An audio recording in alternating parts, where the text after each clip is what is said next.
Your AC isn't cooling your room. It's stealing the heat and moving it outside.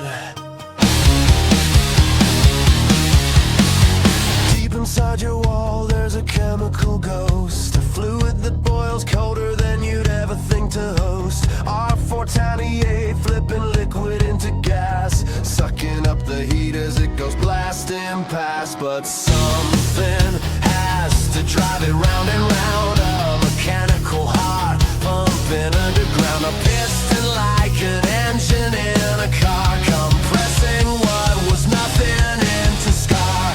Down and up, that's the stroke, pulling in the cold gas, watching pressure smoke, compressors beating like a mechanical drum, 70 psi to 400, come on.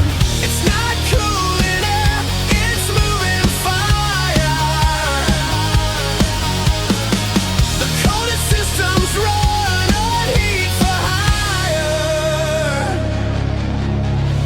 Here's the part that breaks your brain apart, the thing that's keeping you cool outside is hot at heart. That superheated vapor hits the outdoor coil, dumps its stolen heat into the sun and soil.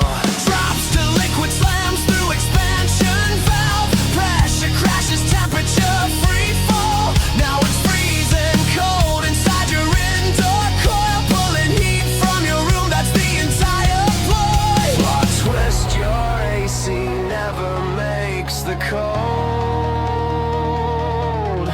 It kidnaps heat and trades it to be sold. The compressor runs this cycle every minute, dozens of times. Your whole summer's in it, from suction valve to discharge gas to steam.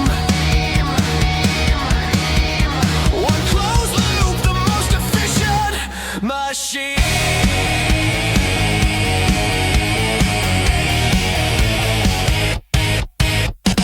Down and up, that's the stroke, pulling in the cold gas, watching pressure smoke, compressors beating like a mechanical drum, 70 psi to 400, come on. It's not cooling air, it's moving fire. The coldest systems run on heat for hire. So next time you feel that cold air blow, you'll know there's a piston making it go, and somewhere outside your stolen heat's released. Now you know the secret of the mechanical beast. Drop a comment, what should we break down next?